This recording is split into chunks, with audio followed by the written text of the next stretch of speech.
Matanda, uugod-ugod, pagre-retire ng maaga, ipapako sa krus, ilalampaso, gagawing basahan sa sahig, amoy tinapa, T-Rex arms, maliit, animal, gagawing hulmahan ng sagwan, ipapakain sa buwaya, katakot-takot na mura dito, mura doon. Ilan lang yan sa mga insultong talaga namang gasgas na sa ating pandinig. Kontra sa ating pambansang kamao, Manny Pacman Pacquiao, na sinambit ng mga hambog, walang respeto at walang kagalang-galang niya mga naging kalaban. Ngunit dahil nga sa mabait at marespetong tao si Boss Manny sa labas ng ring, mga kaibigan, ay puros ngiti at pagpapaliwanag na lamang ang sinasabi nito na kesyo ginagawa lang daw ng kanyang mga kalaban ang mga pantatrash talk na ito upang ipromote lamang ang kanilang magiging laban, upang ito daw ay maging kapanapanabik at tangkilikin ng mga manonood para mas lalong kumita ang kanilang laban, dahil alam naman daw natin na ang boxing ay pera-pera at isang negosyo din lang naman lamang. Sa dami nga po ng mga bastos at mayayabang na halimaw na pinuksa ng ating nag-iisang pambansang kamao, Manny Pacman Pacquiao, mga kaibigan, ay tila sawa na ang mga Pilipinong makarinig ng mga insulto. Kaya naman bilang ganti ay sabay-sabay na sigawan na lamang ng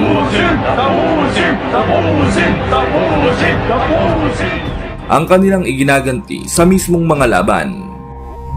Isa nga po sa nasampulan ng humahagupit na karma de alimpungatan ay ang former 2 Division World Champion na pambato pa ng mga Amerikano na walang iba kundi si Jesse Vargas, na tirador ng half-cook na kamyas at sibuyas na binuro ng 1 taon sa gamit na medyas ng magsasaka. Hindi biro at talaga namang pang world class din ang galing ng boksingerong ito, mga kaibigan, dahil talaga namang may mga pangalan at kapangyarihan din naman talaga ang mga pinuksa nito sa pakikipagpatayan sa ibabaw ng lona. At ang matindi pa nga dito ay bata pa lamang daw itong kontrabida nating ito, mga kaibigan, ay nakikipag-sparring na nga daw po ito sa mga tiktek, albularyo, ermitanyo, tiyanak, syokoy, barangay tanod, barker namang babarang at tulak namang kukulam. Kaya talaga namang naging makapangyarihan at naging kampiyon agad sa dalawang magkaibang dibisyon itong tinaguriang kanyon ng mga Amerikano, dahil daw sa bigat ng mga kamao nito na kapag tinamaan ka daw ay para ka na rin daw hinampas ng isang buong Honda Click version square root of X-Y na may U-box na singlaki ng batyang may vulcanize. Tulad din ng mga naunang tanga, ay hindi rin naging maganda ang mga patutsada ng nguya-nguyaan nitong animal na ito, mga kaibigan, dahil hindi nito binigyang importansya ang pagiging legend at 8th Division World Champion ng ating nag-iisang pambansang kamao, Manny Pacman Pacquiao. At bago ang kanilang laban, ay talaga namang kung ano-anong mga kayabangan at kahayupan ang mga pinagsasasambit nitong damukos na ito, mga kaibigan. Lalong-lalo na ang trainer nito na di umano ay anak sa labas ni Bob Marley sa manananggal na may diabetes na tagagawa ng up and down na kalandi uling. Binalaan ito si Boss Manny na ito na daw ang magiging huling laban niya at ang magiging pinakamapait na pagkatalo sa kanyang buong buhay na mararanasan niya. Sisiguraduhin daw nilang mata at itlog lamang ang walang latay sa kanilang massacre na isasagawa kay Boss Manny. Mag-ready na din daw si Boss Manny ng salompas, picasin oil, katenko, dolpinal, iskelan, planax at pawis ng may trangkasong baboy na may halong libag at bulbul ng tikbalang. Dagdag pa ni Vargas, mga kaibigan, ay masyadong mahaba at matangkad daw siya kumpara kay Boss Manny, kaya talaga namang napaka-imposibleng manalo daw ni Pacquiao sa kanya. Kahit nga daw tag-isang paa at kamay lang daw ang gamitin niya dito, ay siguradong mahihirapan pa din daw si Pacquiao sa kanya. Kakalampagin daw niya ang bodega at panga ni Pacquiao gamit ang kanyang matutulis at nakamamatay na mga birada. Kaya naman, umatras na nga lamang daw po ito sa laban habang maaga pa at ipasa na nga lamang daw nito ang corona sa kanya at magpahinga na lamang ito ng inam kasama ang kanyang pamilya, nang sa gayon ay ibaling na ng mga tao ang atensyon sa kanya at maging tanyag din siya gaya nito sa larangan ng pakikipagbuntalan at pakikipagbatayan.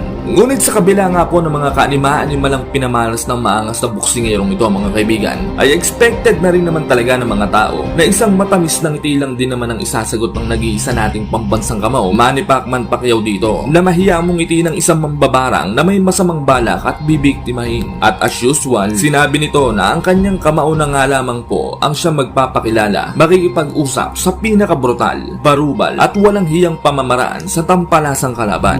May kartadang 27 panalo, 10 ay tinapos sa pamamagitan ng knockout at 1 talo lamang ang tinaguriang kanyon ng mga Amerikano, mga kaibigan. Samantalang ang ating pambansang kamao naman ay may 58 panalo, 38 ay tinapos sa pamamagitan ng knockout 2 draw at 6 na talo lamang. Pagdating naman sa edad ay isang dekada ang tanda ni Boss Manny kay Jesse Vargas mga kaibigan. Si Vargas 27 pa lamang, samantalang si Pacquiao naman ay 57 anyos na. Kaya naman lamang na lamang si Vargas sa aspetong ito.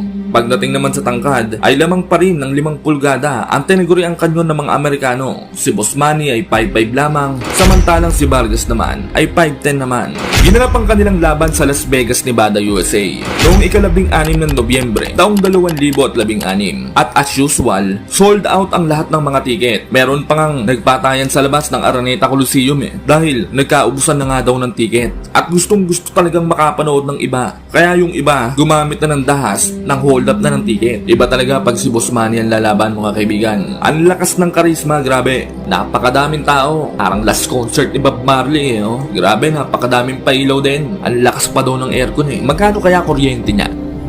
Unang round, nagkakapaan pa lang ang 2 halimaw mga kaibigan. Nagsusukatan ng kanya-kanya mga kapangyarihan. Makikita rin ang lapad ng ating pambansang kamao. Grabe, malahipupotamus.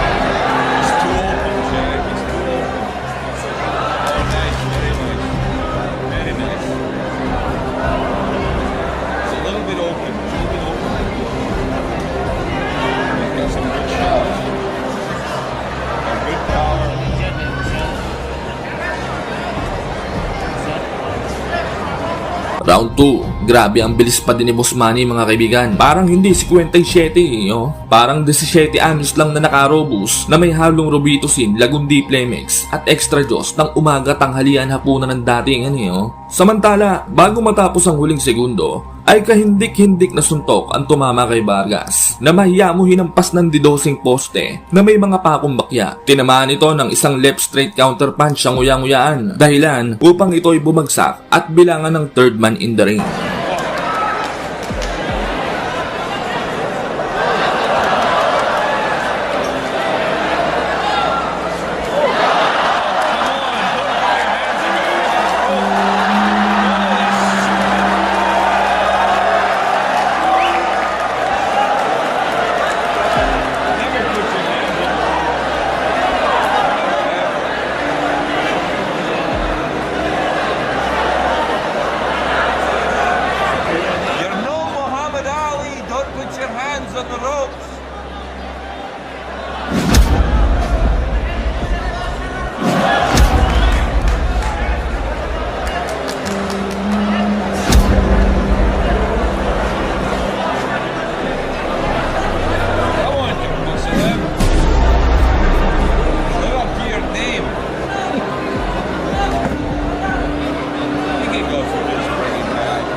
Round 3, tila nakadama na ng takot ang tinaguriang kanyon ng mga Amerikano mga kaibigan. Ingat na itong bumato ng mga suntok. Samantala, mapagkakamalang si Vargas ang 57 at si Pacquiao naman ang 27. Dahil sa bilis nga po ni Boss Manny, makikita rin na parang nagcha-cha-cha si Pacquiao dahil sa tindi ng mga footwork nito. Parang si Bugs Bunny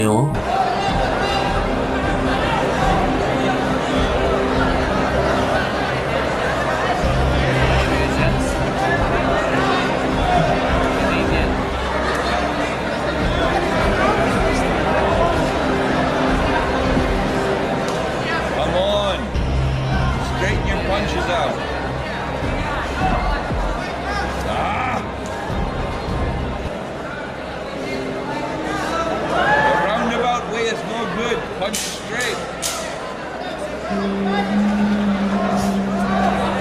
He's gonna lose.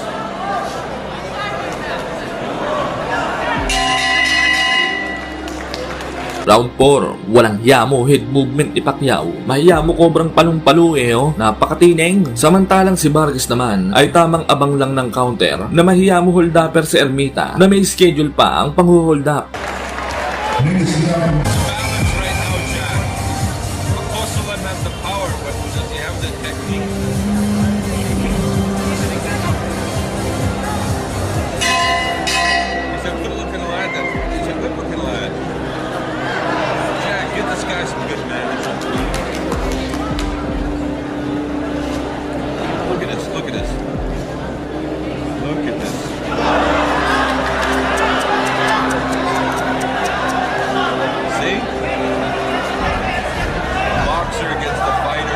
Round 5, sumasabay na si Vargas. Mukhang nagiinit na mga kaibigan. Nakumbaga sa langit-ngit ng papagi, umuuga na ng ina mga paku-pakuan dahil sa mga banayan at dahan-dahan na mga salpukan.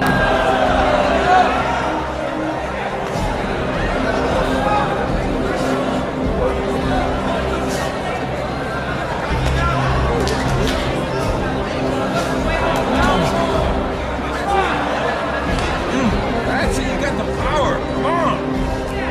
Come on. Give him your power. Give him your power. You have the power. No boxing, fighting.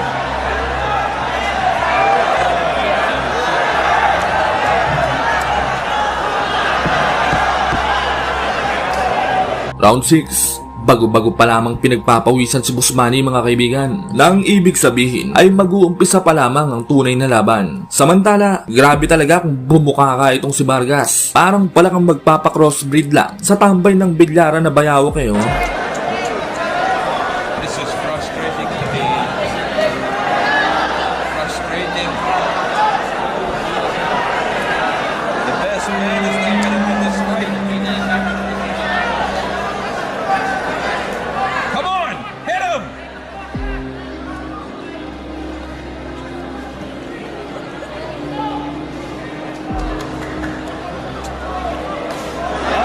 Round 7, pasundot-sundot lamang si Busmani na mahiya mo nagsasawsaw-suka lang sa patiseo. Samantala, bahagyang nakikipagsabayan na itong si Vargas na tila may halong takot dahil hindi ito makatagal ng sabayan kay Busmani.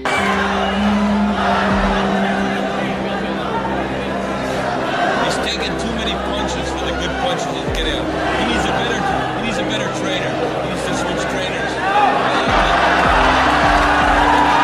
He's strong and he's got a heart. He's got a heart. Come on. What, Mom? What'd you say, Mom?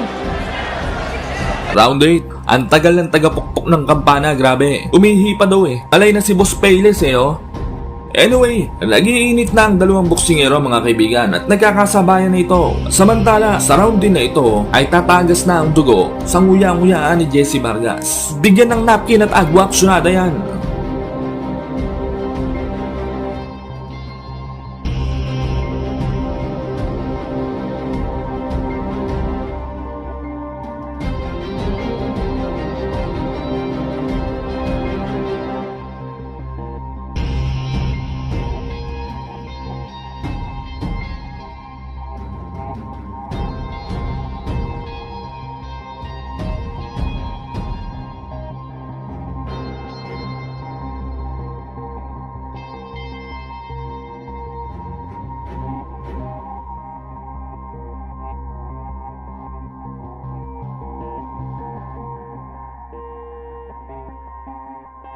Round 9, tinutubuan na ng goiter na may kakambal na kulane sa ilalim ng mata si Vargas. Napapaisip na din ito kung talaga bang 57 na si Busmani. Napakabilis daw eh.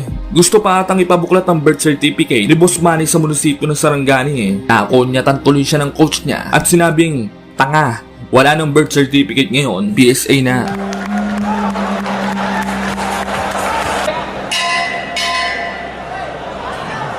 Oh, bullshit. Come on, Hucko Salami, he's ready for you. You gotta land the punch, baby.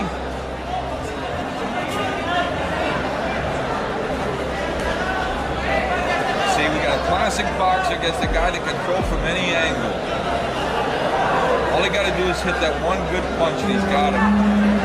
Round 10, grabe talaga si Boss Manny. Parang hindi 57 eh oh. Hindi man lang hinihingal. Napakadaming gasolina. Parang kaya hanggang round 100 eh oh. Samantala, parang nawawalan na ng pag-asa si Vargas mga kaibigan. Dahil hindi ito masyadong makatama kay Boss Manny. Bigyan ng magic beans yan.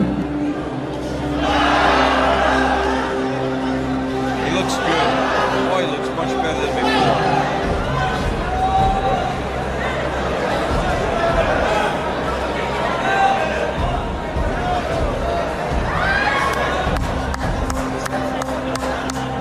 Good boxing.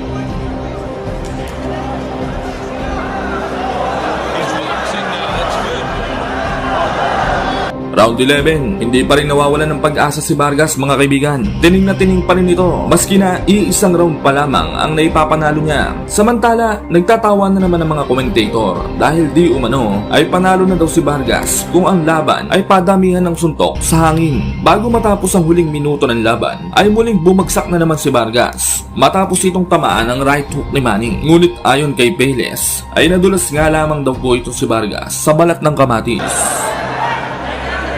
You freaking Cecil B. DeMille or what?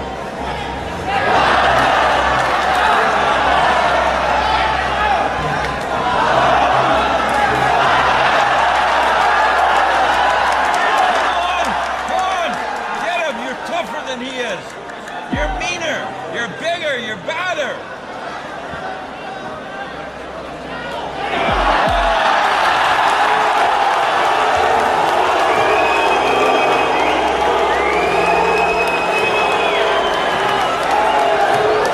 Final round, fresh na fresh pa rin si Boss Manny mga kaibigan. Ano kayang skincare niya? Siguro alagang Vicky Belo, Dr. Tan, Dr. Ong, Dr. Galayan at 10 albularyo siguro yan. Parang hindi napapagod oh. Anyway, sa round din na ito ay dito na ipapamukha ni Manny sa kanyang kalaban ang kasabihang walang maliit na nakakapuwing. Dito na rin ipapalamon ni Boss Manny ang lahat ng pang-trash talk ng kampo ni Jesse The Canyon Vargas.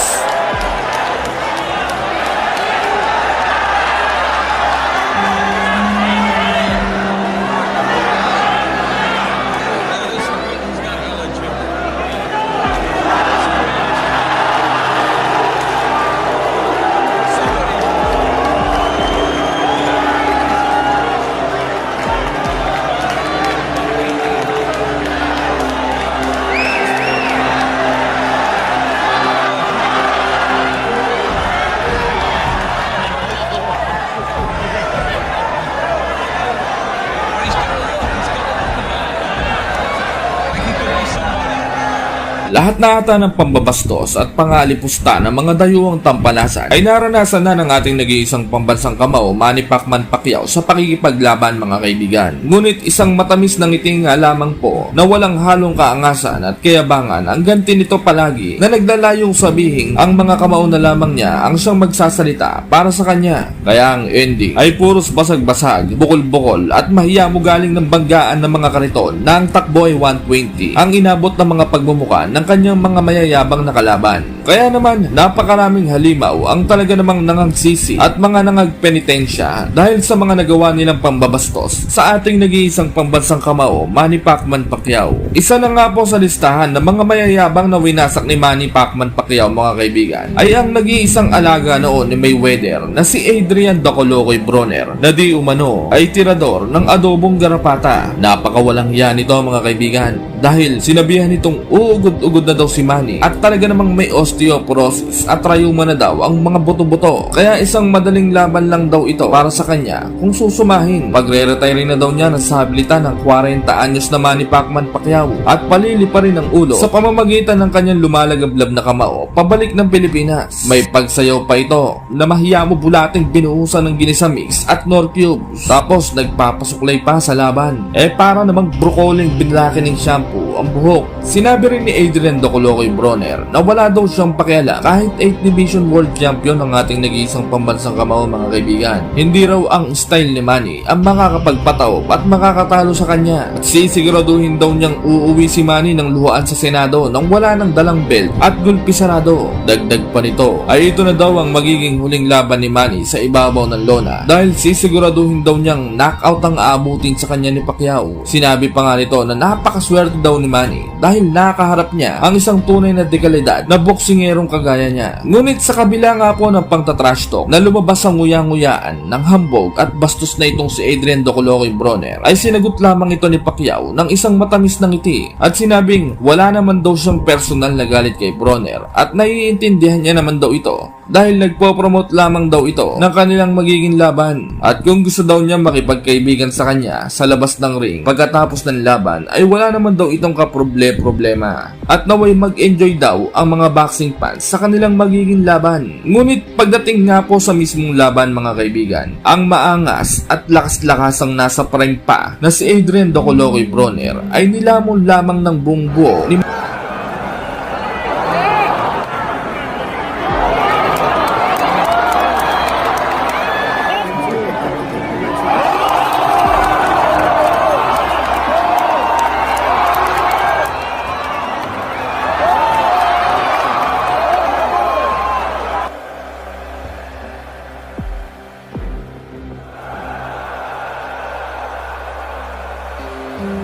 At pagkatapos nga po ng laban mga kaibigan ay hindi nga po matanggap ni Bronner ang kanyang pagkatalo. Nagwelga ito habang ini-interview at talaga namang nagbubunga nga ng inam habang sinasabing siya daw dapat ang nanalo dahil siya daw ang mas may malilinis na patama kumpara kay Manny. Ngunit bandang huli ay wala namang nangyari sa kanyang pagwewelga. Kaya ang ending, lahat ng mga pinagsasabi niyang kayabangan bago ang laban ay nilamon niya ng bongbo hanggang mabilaukan at siya ang umuwing luhaan na mahiya mo unggoy na na-hold up na nilimas ang isang sakong dalang saging. Isa pa nga po sa talaga namang nakapagpataas ng kilay ng mga boxing fans ay ang naging laban ni Manny Pacquiao kontra sa kababayan ni Inoue na walang iba kundi si Shin Terao na di umano ay tirador ng sinigang na kakao na ang paasim ay bimpo ng tricycle driver na 2 araw nang walang garahe. Hindi naging maganda ang pakitungo nito kay Manny mga kaibigan. 25 taon na ang nakakalipas dahil medyo banas daw siya sa mga Pilipino dahil di umano ay dugyot daw tayo dahil nakakamay lang daw tayo kapag kumakain. Tapos kung saan-saan naman daw humihipo. Batang-bata pa dito si Manny sa laban na ito mga kaibigan. At ang kalaban naman niyang Hapon ay 10 taon ang edad sa kanya. Kaya naman sa laban na ito mga kaibigan ay tinuturing na heavy underdog ang ating pambansang kamao. Bago ang kanilang laban as usual, kung ano-anong kaangasan ang lumabas na naman sa nguya-nguyaan ng Hapon. Napakabata pa daw ng itinapat sa kanya at para lang daw siyang makikipagsuntukan sa kanyang pamangking batugan. Masyado daw boring ang itsura ni Manny at hindi na daw niya pahihirapan ang batang Pacquiao at tatapusin na daw agad niya ang laban dahil nakakaawa nga daw ang pagmumukha nito. Dagdag pa nito ay sa kanyang balwarte pa daw talaga pumalag ang batang Pacquiao kaya naisipan daw niya itong alayan ng bulaklak na pang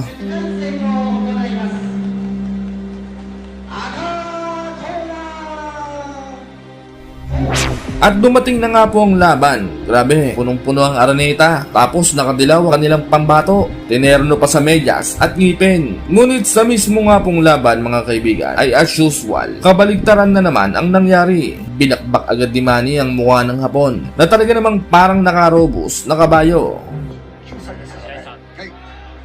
これはノンタイトル戦ではありますが、寺尾にとりましては大きな意味を持つ試合ですね。リンクの中央、マニー・パキャオを中心にして、左へと回っています寺尾、右のフック。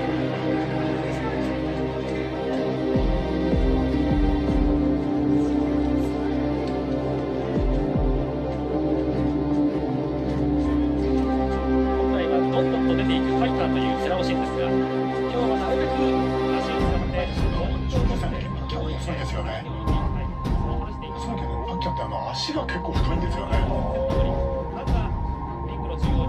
めちゃくちゃ走るらしいですね。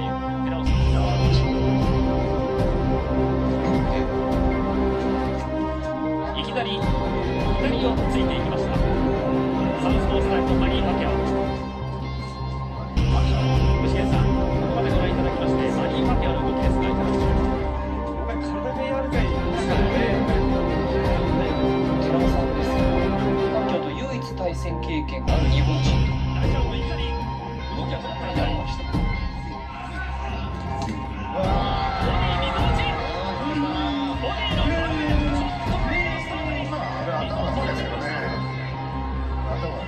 いきなり第1ラウンドダウンを回りました。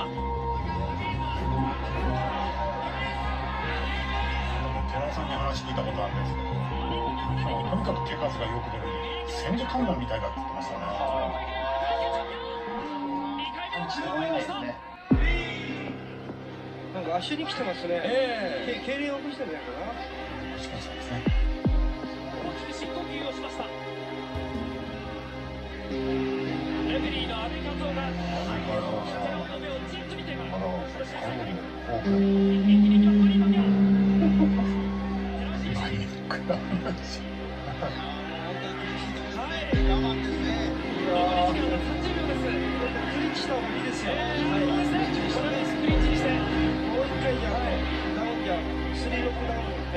ちょっとなんか荒々しい感じが。我慢できるか寺尾氏、青コーナーしっかり詰まっています。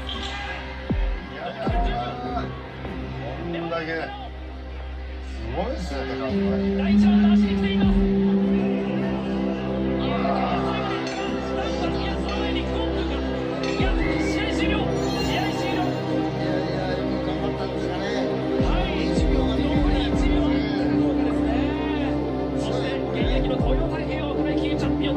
力をいかんなく発揮しました。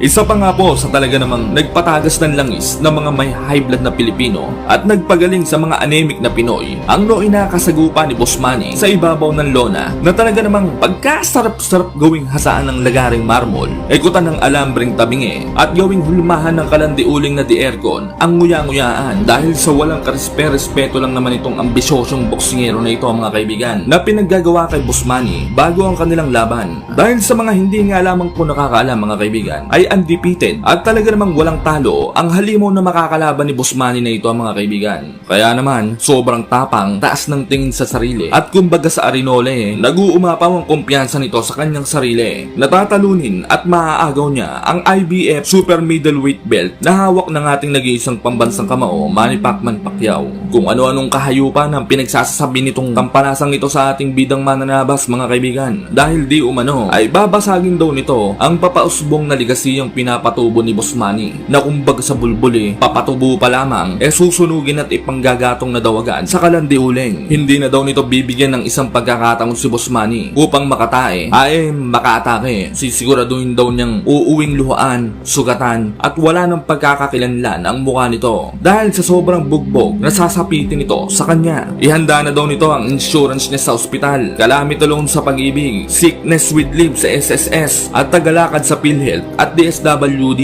Nang sa gayon ay makamenos-menos naman daw ito kung sakaling may babaakin at ooperahan sa kanya matapos ang pambubugbog na gagawin niya dito. Hindi naman daw sa winawalang kwenta at minamahinaan niya si Boss Manny mga kaibigan. Ngunit parang ganun na nga din daw. Tanggapin na nga lamang daw po nito na isinilang na ang halimaw na magbibigay bangungot at sisira sa papausbong niyang karir. Nang sa gayon ay hindi daw siya madepress at magkaroon ng matinding anxiety. Sisiguraduhin daw niyang ang pinakamalakas na bersyon ng kanyang sarili ang haharap sa tiniguriang pambansang kamao ng Pilipinas. Dahil marami daw siyang Meksikanong kababayan ang manonood at talaga namang pupusta ng kanilang mga anak na manok at mga ari-arian. Sa kabilang banda naman ay tila katahimikan at seryosong mukha lamang ang isinagot ni Boss Manny sa mga patutsada ng hambog na Mexicano na ito. Samantalang ang ating mga kababayan na Pinoy naman ay mga nangangalaiti at talaga namang nagkikiskisa ng mga bagang at bustiso sa sobrang bad trip. Determinado ang ating pambansang kamao at tila 100% pag-iensayo ang ginagawa nito na dinaig pa ang kalabaw na nagko-construction sa umaga at nag-aararo naman sa gabi kung mag-ensayo. Labas ang lahat ng mga kaugat-ugatan nito at talaga namang parang mga buhay na bato ang mga muscles nito. Kasabay ng paghagok ng mga kaing tulog na batugang baboy sa dalampasigan, ika-26 ng Hulyo taong 2003 ay tuluyan ng naikasa ang sagupaang Manny Pacquiao kontra sa tinaguriang tsunami ng Mexico, Emmanuel Lucero. Ginanap ang kanilang laban sa Olympic Auditorium sa Los Angeles, California, Kingpin. May plantsadong kartada ang Mexicano na 21 panalo. 16 ay tinapos sa pamamagitan ng brutal na knockout at walang bahid ng anumang pagkatalo. Samantalang si Boss Manny naman mga kaibigan ay may 36 na panalo. 27 ay tinapos sa pamamagitan ng brutal na knockout, 1 draw at 2 talo lamang.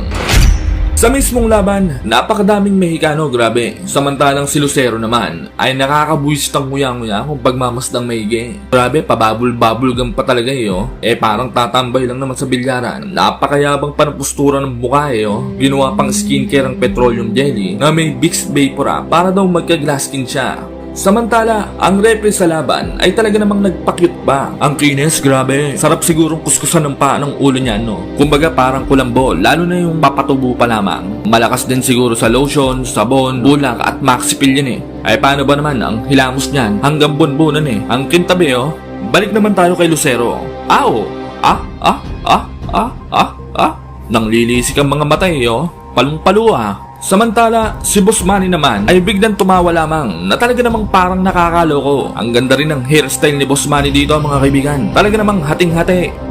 Grabe si Lucero mga kaibigan. Nakatingin lang sa taas. Parang may kinakausap sa kanyang panibugo Di mo malaman kung nagsasanla na ng kaluluwa sa mga anito-anita niya Ayaw titigan si Boss Manny Unang round, grabe ang dami ng Christmas date Sugod na sugod si Lucero mga kaibigan. At talaga namang yukong-yuko ito na mahiya mo kampangerong Cuba na bodybuilder. Puro wild punches na suntok pang kalawakan ang mga pinakakawalan nito. Samantalang si Boss Manny naman ay tamang abang lamang na mahiya mo pusang bantay sa lakay sa kulungan ng mga tilapia. point out. There was a report of one barroom brawl and that broke, apparently without help. Well, if you read between the reports, which I'm quite sure we did, I believe there's some truth to some of that. Lucero gets an American audience in the Olympics. It's so low, but then he can't operate too effectively himself from that position without telegraphing. Now Pacquiao continues to fight in this exaggerated crouch. Yeah, it's almost like a throw below your opponent's waistline, which he's did on a few occasions. Now Pacquiao straightens him up with a left hand, and Pacquiao pins him against the ropes. Lucero trying to duck everything. He's ducking, but he can't operate too effective himself from down there. It's impossible to mount a counter offense when that.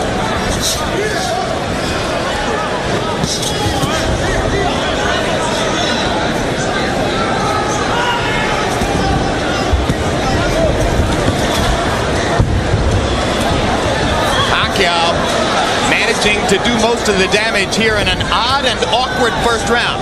Yeah, Lucero increasingly defensive, hasn't thrown that many punches in the second half of the round. Round 2, pinagmumumog na ni Busmani ng sariling ngipin ang tinaguriang tsunami ng mga Meksikano. Mahahalata ring wala itong kaputwork-putwork, puro ilag lang na yuko, baba, na mahiya mo electric pa na ang ikot, ay taas baba. Ginawa tuloy punching ni Busmani ang nguya-nguya nito. Tapos kung makasuntok pa mahiya mo tambay lang sa kanto na nakikipag-away. To throw nearly 30 jabs in the round, I'm not sure how Lucero is going to get at him effectively. Lucero was supremely confident in his discussion. May have underestimated the hand speed of Pacquiao as some approach, which is basically to jab, take your time, relax, and trigger his man out. I don't think he's going to be able to hit. Pacquiao taking advantage of a slow break at the end of that clinch to hit Lucero with a left hand over the top. Seems to have momentarily stunned Lucero. Now Pacquiao tries to continue the attack. It's going to be physically exhausting for him to try to stay. Lucero's hands look slow in this round. Body shot by Pacquiao and a big left hand. Again with the body. Lucero just taking the punishment and trying to duck away. And it's very physically tiresome when you're bottom. Lucero won a lot of amateur fights with this style. Golden State Amateur Championships, he must have just overwhelmed people. Completely. Pacquiao lands the straight left hand. Pacquiao's trainer, Freddie Roach, argues that his 122-pound fighter, struggling to make weight, would be Eric Morales and Marco Antonio Barrera. Your take? I think he would definitely be a threat for both of those guys. Round 3, puro hangin ang tinatamaan ni Lucero mga kaibigan. Hindi makatama kay Busmani. Para ba namang si Busmani na walo pa napakabilis, grabe. Sa round din na ito ay papakain na ni Busmani ang lahat ng kayabangan na ipinamalas ni Emmanuel Lucero bago ang kanilang laban. And there's more accurate punching from Manny Pacquiao against a pretty tough target. Punches that you don't see that hurt you. Now you can tell when Pacquiao Supreme has been grinning through most of the first two rounds here, feeling as though he's in control against Emmanuel Lucero.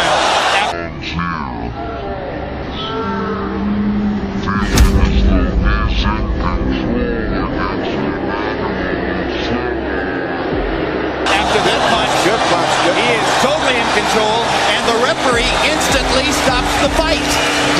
Samantala, bigla namang nag-hysterical si Boss Buboy matapos ang laban at parang sinasabing nasaan ang yabang mo ngayon, Lucero. On the point of the jaw. Jose Cobian taking no chances whatsoever, no count, immediate knockout on a punch that didn't even send Lucero to the canvas, but you saw the leaping response. Napatawa tuloy si Busmani nang wala sa oras. Nakakadala talaga tawa ni Busmani